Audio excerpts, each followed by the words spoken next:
Buka Alkitab kita sama-sama. Kita akan tetap melanjutkan pembahasan kita tentang 33 hal yang perlu kita hindari dalam perjanjian baru. Selalu saya katakan mencintai Yesus bukan hanya melakukan apa yang Yesus gak suka. Tapi mencintai Yesus bukan hanya melakukan apa yang Yesus suka.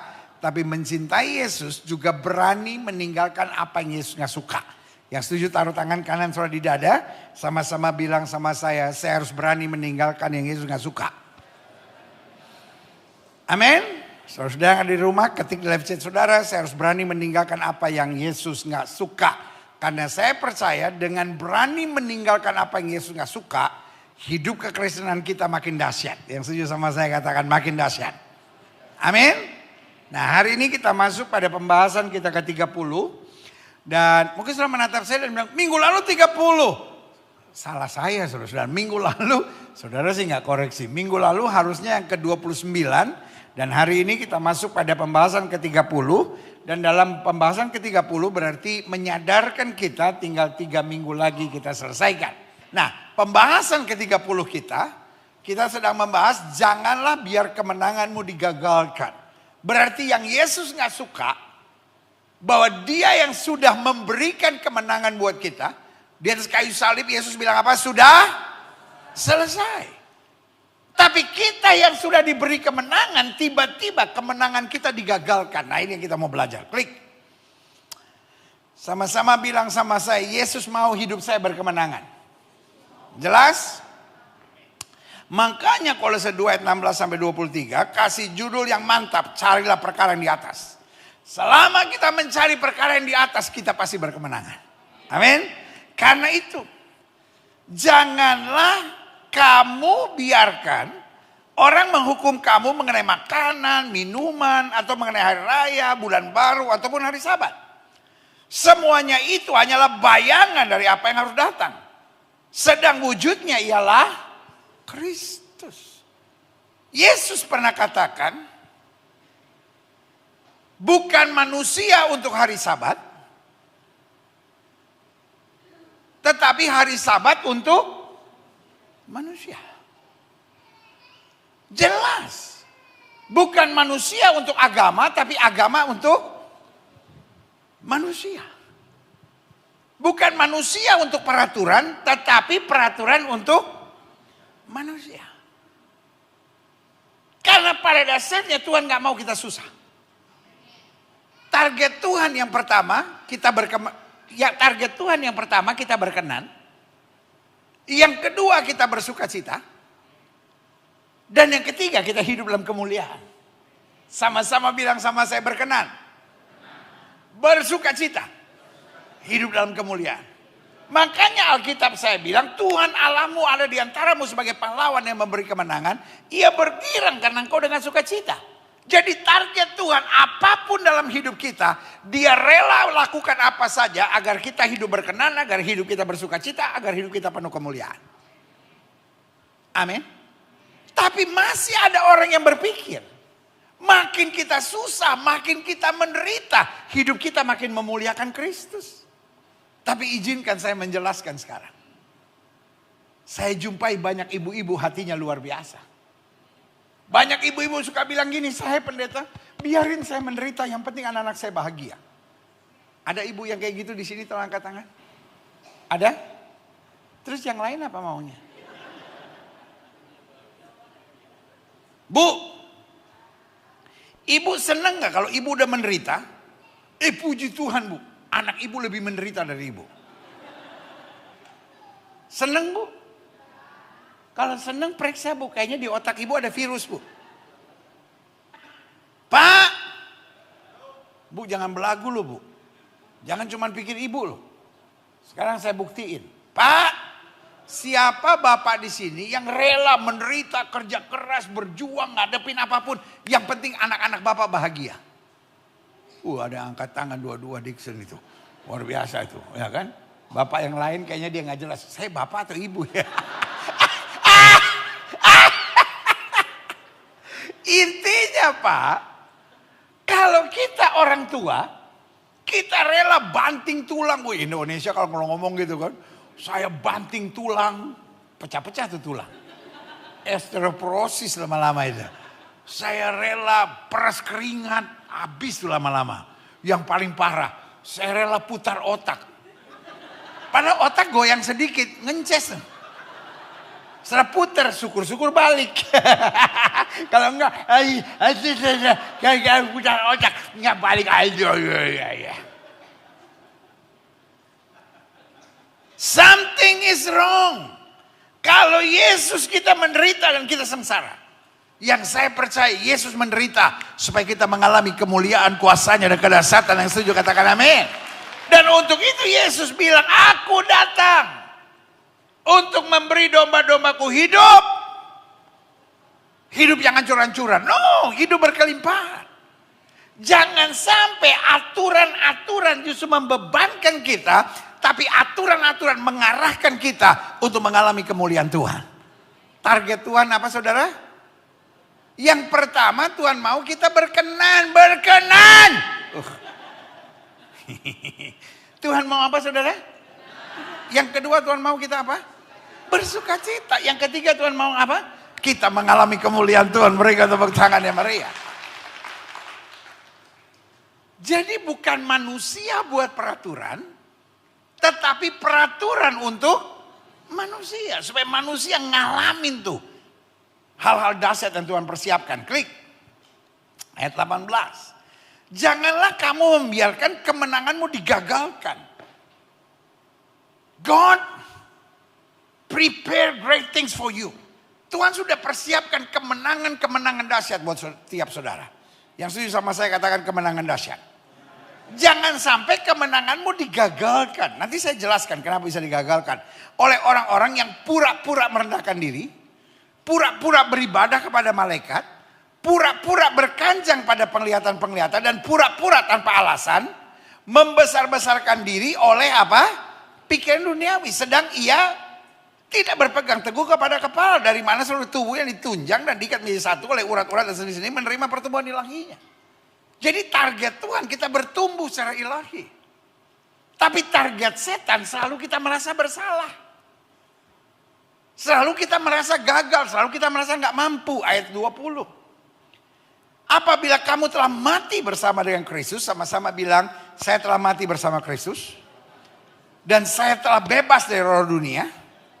Dan kalau saya sudah mati bersama Kristus dan saya sudah bebas dari roh dunia, mengapakah kamu menaklukkan dirimu pada rupa-rupa peraturan seolah-olah kamu masih hidup di dunia, sehingga kamu merasa wah hidup Kristen harus menderita, hidup Kristen harus sengsara, hidup Kristen nggak boleh ini, hidup Kristen nggak boleh ini.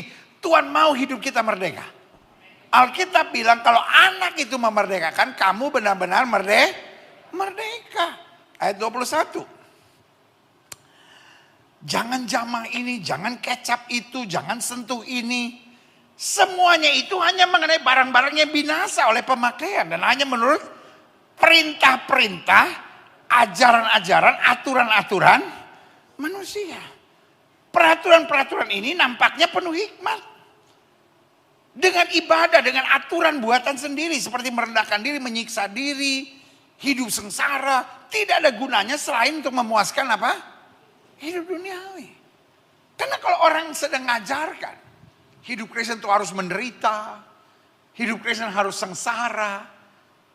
Hari-hari ini ajaran ini populer. Karena orang merasa, wah itu ajaran bahwa hidup Kristen akan diberkati, hidup Kristen akan sukses, hidup Kristen akan berkemenangan duniawi. Karena pada dasarnya orang gak suka lihat hidup sudah dahsyat. Bu, Pak, kalau hidup ibu, hidup bapak sukses, banyak orang memusuhi ibu bapak enggak? Halo, banyak orang memusuhi ibu bapak enggak? Banyak orang ngomongin ibu bapak enggak? Kenapa? Iri. Orang ingin saudara sama susahnya, sama menderitanya dengan dia. Tapi engkau anak raja. Haleluya. Ada 32 orang bilang amin. Tapi engkau anak raja. Sama-sama bilang saya anak raja. Saya boleh aja gak sepintar orang lain, sekaya orang lain, sehebat orang lain. Tapi ada berkat Tuhan di dalam diri saya. Katakan amin. Sama-sama bilang ada berkat Tuhan dalam diri saya. Saudara-saudara yang ada di rumah, izinkan saya mengingatkan ada berkat Tuhan dalam hidup saudara. Saudara boleh berasal dari keluarga miskin, saudara boleh saja punya banyak kekurangan, tapi karena ada berkat Tuhan dalam hidup saudara, ada saja hal-hal dahsyat Tuhan mau kerjakan dalam hidup kita. Saya mau setiap saudara melangkah dalam badai apapun, ada berkat Tuhan. Sehingga engkau gak pernah takut menghadapi apapun. Engkau tahu di balik pergumulan yang berat sekalipun, selalu ada kemenangan-kemenangan dahsyat yang Kristus kerjakan dalam hidup kita. Yang setuju katakan amin. Klik. Saya simpulkan. Pada dasarnya setiap orang bisa salah. Bilang sama sebelah saudara, lu bukan Tuhan, lu bisa salah. Salah itu biasa. Nah ini nih, gak ada yang bilang amin. Merasa benar terus gitu. Pak, salah itu biasa. Kalau salah gak usah ngotot. Kalau salah dikritik gak usah nyerang. Kalau salah lalu menghadapi tantangan, gak usah kutukin semua, biasa aja. Setiap orang bisa salah. Yang paling membuat jijik ngelihat orang udah salah ngotot gitu. Udah salah mulut besar gitu. Kalau udah salah, sadarlah. Tuhan izinkan semuanya pasti ada maksud Tuhan. Saya merendahkan diri, saya perbaiki setiap kesalahan. Saya tahu ada berkat Tuhan yang luar biasa, katakan amin. Jadi setiap orang bisa salah. Setiap orang bisa punya kekurangan. Setiap orang bisa punya kelemahan. Jadi karena kita sadar kita punya kesalahan, kita punya kelemahan, kita punya kekurangan. Ketika orang bersalah kepada kita, ketika orang ada kelemahan, ketika orang ada kekurangan, gak usah kita hajar, gak usah kita sikat, gak usah kita bantai. Tetapi kita belajar menghargai dan menghormati. Setuju? Sama-sama bilang saya bisa salah. Sama-sama bilang saya bisa gagal. Saya bisa ada kekurangan. Saya bisa ada kelemahan. Karena itu ketika orang salah, orang gagal, orang ada kekurangan, ada kelemahan, kita belajar mengerti. Karena kita juga bisa mengalami itu.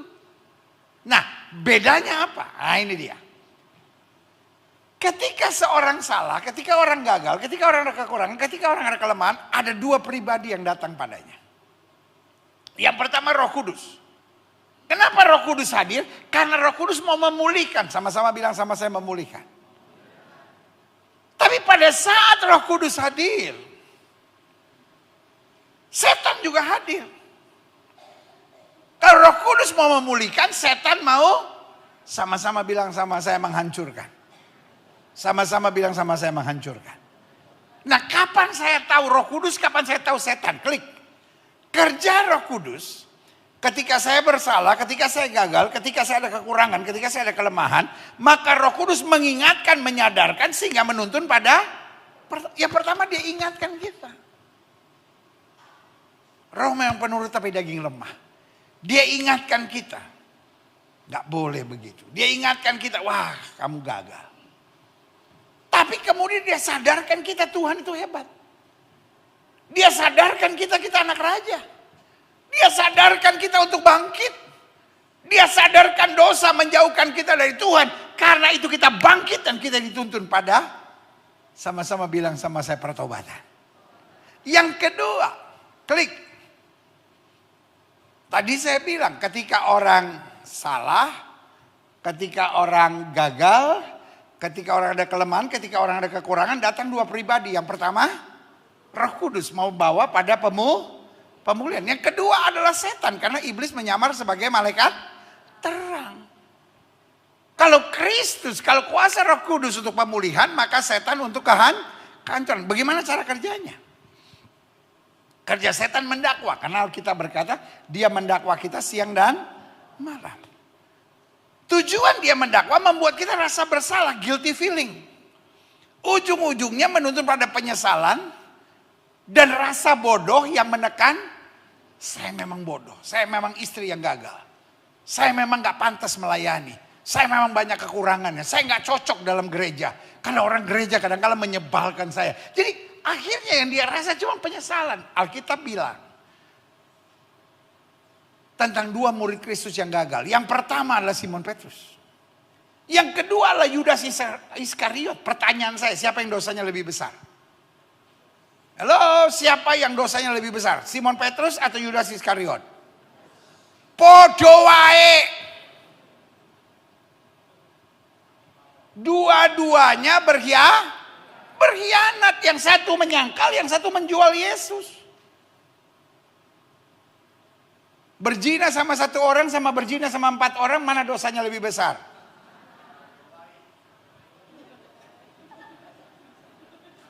Adik-adik muda melakukan hubungan seks lalu pasangannya bunting, sama adik-adik muda melakukan hubungan seks pasangannya nggak bunting, mana yang dosanya lebih besar?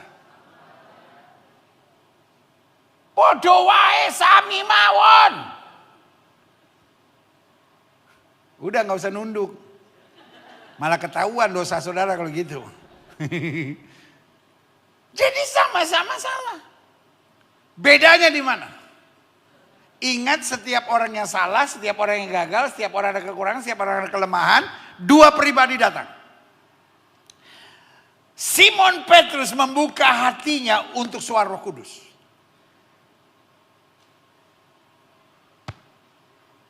Dia diingatkan, dia sadar, dan dia berbalik pada Tuhan. Dia bertobat. Berbeda sama Yudas. Yang pertama Yudas didakwa.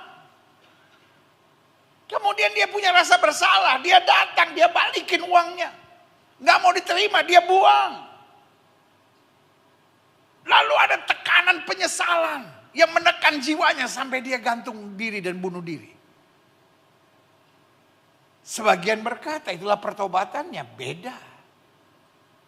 Pertobatan bukan menghukum diri sendiri. Tapi bertobat berarti meninggalkan dosa. Dan menerima anugerah yang luar biasa dari kasih karunia Allah. Berikan tepuk tangan yang meriah buat Tuhan. Jelas? Klik. Keberadaan kita dalam Kristus jelas Roma 8 ayat 37. Dalam semuanya itu. Mau sukses atau mau gagal. Mau menang atau kalah. Mau melakukan kebenaran ataupun jatuh dalam kesalahan. Dalam semuanya itu kita lebih daripada orang-orang yang menang. Oleh Dia yang telah mengasihi kita. Saya kasih contoh. Kalau kita punya Bapa yang baik. Lalu kita punya cicilan di bank 1,5 juta.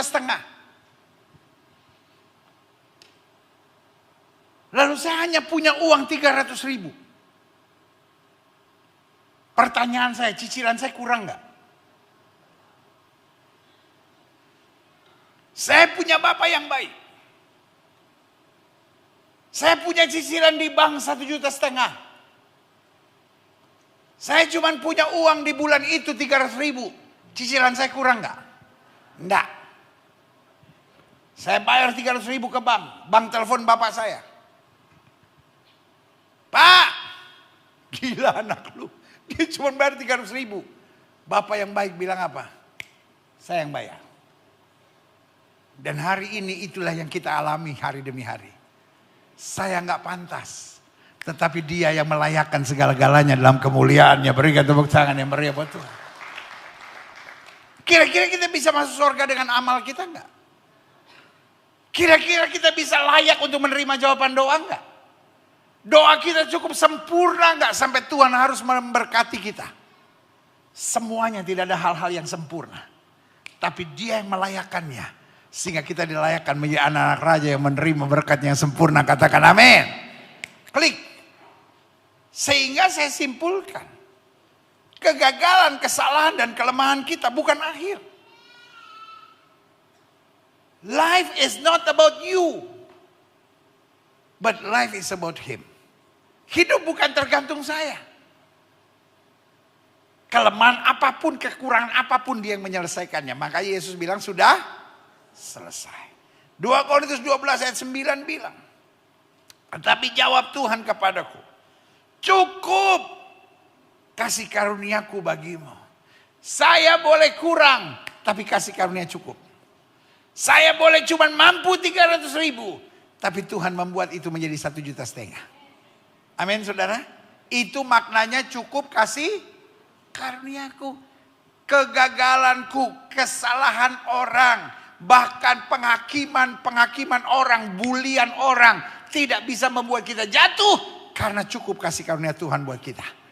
Sama-sama bilang cukup kasih karunia Tuhan buat saya. Anak Tuhan gak ada alasan untuk mengeluh. Anak Tuhan gak ada alasan untuk stres. Saudara boleh menatap saya dan bilang, ya tapi pendeta gak tahu apa yang saya alami. Jawaban saya, mungkin saya gak tahu. Tapi yang saya tahu kasih karunia Tuhan cukup. Sehingga waktu kita bilang, Tuhan kayaknya saya gak kuat. Pertanyaan saya, Daud bisa gak sih ngalahin Goliat? Mau pakai hukum apapun, Daud tidak mungkin bisa mengalahkan Goliat. Tapi cukup kasih karunia Tuhan buat Daud. Sehingga Daud bilang, kau boleh mendatangi aku dengan pedang, tombak dan lebih. Tapi aku datangi engkau dengan nama Tuhan semesta alam. Berikan tepuk tangan yang meriah buat Tuhan.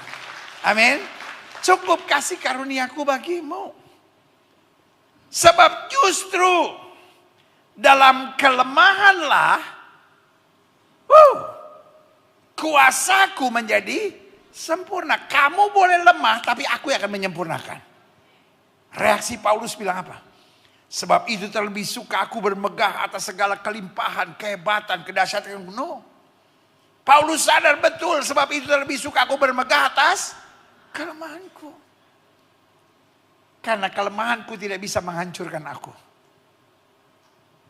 Kelemahan, nah ini dia. Ini yang saya bilang matematikanya anak Tuhan Yesus. Kelemahan ditambah kasih karunia, hasilnya adalah kedahsyatan. Ulang. Kelemahan ditambah kasih karunia, hasilnya kegagalan ditambah kasih karunia, akhirnya kesalahan ditambah kasih karunia, akhirnya sama-sama bilang kedahsyatan. Berikan tepuk tangan yang meriah buat Tuhan. Supaya kuasa Kristus apa? Turun. Menaungi, melengkapi, mencukupi segalanya bagi aku. Klik. Nah, karena itu saya simpulkan. Semuanya bisa terjadi sejauh kita sadari bahwa di balik kegagalan, kesalahan, dan kelemahan, kita belajar 3 hal dahsyat. 1, fokus hidup ini bukan diri kita. Kenapa engkau kecewa? Kenapa engkau stres? Kenapa engkau bilang sudah gak mungkin? Karena fokus pada diri sendiri. Waktu kita fokus pada diri sendiri, sorry untuk bilang, capek. Kenapa orang sekarang bilang gue butuh healing? Kenapa orang sekarang bilang saya gak kuat pendeta? Karena engkau fokus pada, kalau kita fokus pada kedahsyatan Tuhan, kuasa Tuhan, rencana Tuhan. Aku cakap menanggung segala perkara di dalam Yesus yang memberi kekuatan kepadaku. Sama-sama bilang saya pasti kuat. Saya pasti menang. Saya pasti lihat kemuliaan Tuhan. Katakan amin. Selanjutnya. Semuanya. Kita bisa lihat kedahsyatan Tuhan. Sejauh kita sadari bahwa di balik kegagalan, kesalahan, dan kelemahan kita belajar. Fokus hidup kita bukan diri kita sendiri. Yang kedua, kita belajar Tuhan kita sempurna dan luar biasa. Sama-sama bilang sama saya, Tuhan saya sempurna dan luar biasa. Kenapa Daud tidak gentar menghadapi Goliat? Karena Daud mengalami berkali-kali dia menghadapi peperangan dengan Filistin, dengan Amalek, dengan siapapun. Sehingga dia punya kesimpulan dengan Allah akan kita lakukan perbuatan-perbuatan gagah perkasa. Saudara-saudara yang hari-hari ini sedang menghadapi situasi yang tidak menyenangkan. Saudara-saudara yang sedang dikhianati orang, saudara-saudara yang sedang disakiti orang, saudara-saudara yang sedang dicurangi orang, saudara-saudara yang sedang menghadapi jalan yang kelihatannya buntu. Jangan lihat jalannya, jangan lihat kekuatan kita. Tapi lihat kesempurnaan kuasa Tuhan. Waktu Maria melihat kekuatannya sendiri. Maria bilang bagaimana mungkin sebab aku belum bersuami. Tapi ketika Maria melihat kedahsyatan Tuhan. Maria berkata jadilah padaku. Sebab sesungguhnya aku ini hamba Tuhan. Artinya Tuhan mau apa saja. Pasti jadi. Amin. Yang ketiga. Semuanya ini bisa terjadi. Jika kita sadari bahwa di balik kegagalan, kesalahan, dan kelemahan. Kita belajar menjauh dari Tuhan adalah kebodohan. Sama-sama bilang sama saya, menjauh dari Tuhan adalah kebodohan. Kenapa iblis mendakwa kita? Tujuannya supaya kita berpikir kita nggak layak. Tujuannya supaya kita berpikir Percuma saya doa, percuma saya pelayanan. Makanya gak sedikit orang yang keluar dari pelayanan. Gak sedikit orang yang tinggalkan Tuhan. Gak sedikit orang yang akhirnya malas berdoa, malas berjuang. Percuma pendeta, saya sebagai istri udah berjuang juga gak ada gunanya. Loh, persoalannya cuma satu. Menjauh dari Tuhanlah kebodohan. Pastikan hari ini kita bilang, Tuhan, saya boleh gagal gimana pun, saya harus tetap dekat sama Tuhan. Karena selalu saya bilang, waktu kita dekat sama Tuhan, selalu ada potensi untuk kita melihat hal yang luar biasa. Bayangkan, Yusuf itu sudah dijual sama kakak-kakaknya. Bayangkan Yusuf itu sudah jadi budak. Waktu dia mulai ada berkat sedikit, dia mulai dipercaya di rumah Potifar. Tiba-tiba datang lagi badai. Dia dituduh sebagai pemerkosa. Tapi ada satu, dia gak pernah mau jauh dari Tuhan. Hidup kadangkala naik turun, hidup kadangkala dihantam badai. Tapi satu yang saya mau ingatkan, tetap pegang Tuhan. Karena selama kita dekat dengan Tuhan, ada saja cara Tuhan yang ajaib dan luar biasa. Berikan tepuk tangan yang meriah buat Tuhan. Lanjut. Klik. Jadi jelas. Hidup Kristen sebetulnya menghadapi paradoks. Apa paradoksnya? Ketika Tuhan mempersiapkan kemenangan besar, iblis gak rela. Iblis mau gagalkan kemenangan kita. Jelas sampai di sini? Nah, pertanyaannya bagaimana iblis gagalkan kemenangan kita? Satu.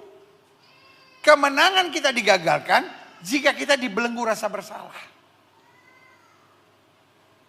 Kemenangan dari Tuhan sempurna. Yang setuju sama saya bilang sempurna. Tapi yang setan selalu mau taruh rasa bersalah. Rasa bersalah ini dua hal. Yang pertama bisa datang dari diri sendiri. Saya memang gak benar, saya memang gak pantas, saya memang gak layak, saya memang gak sanggup. Saya bukan orang yang dipilih Tuhan. Atau orang yang datang. Kalau iblis gak bisa mempengaruhi kita dengan suara hati, iblis akan kirim orang-orangnya. Untuk selalu bilang kamu salah, kamu gak benar, kamu salah, kamu gak benar. Bu. Boleh gak Bu saya ingetin Bu? Jangan mau dipakai setan untuk selalu nyalahin suami saudara dan anak-anak saudara. Selalu saya ulangi, suami saudara tidak seburuk yang kau pikirkan. Pikirkanlah sedikit yang baik tentang suamimu. Pak, jangan mau dipakai setan. Istrimu tidak seburuk yang kau bayangkan. Jangan terus dipakai setan untuk bilang suami, istri saya gak benar, istri saya gak benar. Anak-anakmu tidak seburuk yang kau bayangkan. Jangan selalu menanamkan rasa bersalah. Kamu memang gak benar, kamu memang gak benar, kamu memang gak benar.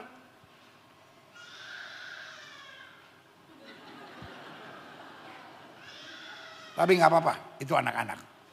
Kalau bapak-bapak yang menangis begitu saya deg-degan. Jelas gak sampai di sini? Siapa yang mau dipakai oleh Tuhan? Tuhan ingatkan. Biarlah engkau jadi istri yang selalu mengingatkan bahwa suamimu berharga. Engkau jadi, gak ada yang bilang amin lagi. Bu! Jadilah istri yang selalu mendorong suamimu untuk sadar bahwa dia berharga. Bahwa dia suami yang baik. Pak! Biarlah Tuhan pakai hidup Bapak. Untuk menyadarkan bahwa istrimu dahsyat, istrimu luar biasa, istrimu baik, istrimu berharga. Orang tua biarlah kita mau dipakai oleh Tuhan. Supaya lewat hidup kita, anak-anak kita menyadari bahwa Tuhan punya rencana yang dahsyat dan luar biasa. Berikan tepuk tangan yang meriah buat Tuhan. Amin. Lanjut. Kemenangan kita bisa digagalkan jika kita sibuk mengukur diri kita dengan orang lain.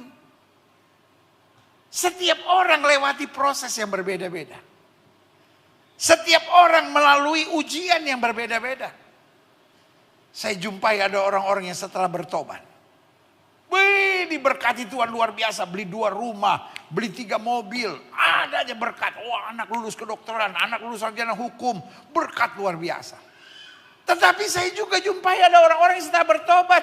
Jual mobil 2. Rumah disita bang. Ya udah gak usah muka saudara begitu dong. Kayaknya sudah ngeliatin saya. Kue tuh. Artinya. Jalan setiap orang berbeda-beda. Yang pertama kita gak perlu menghakimi siapapun.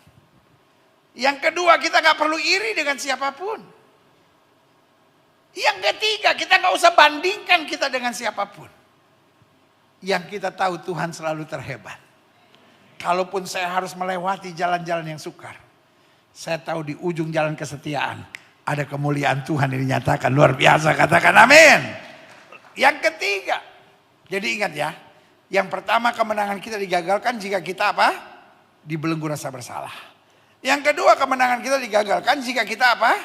Sibuk mengukur diri kita dengan orang lain. Yang ketiga kemenangan kita digagalkan jika kita tidak melekat pada Kristus. Tidak ada iman yang terlalu besar sampai ditakuti oleh setan. Tidak ada pengetahuan yang terlalu hebat sampai ditakuti oleh setan. Tidak ada karunia yang terlalu banyak sampai ditakuti oleh setan. Jangan selalu pikir, wah iman saya kuat, setan pasti gemetar lihat iman saya. No. Abraham adalah bapak orang beriman, Abraham pun bisa dibuat gagal. Setuju? Elia punya banyak karunia.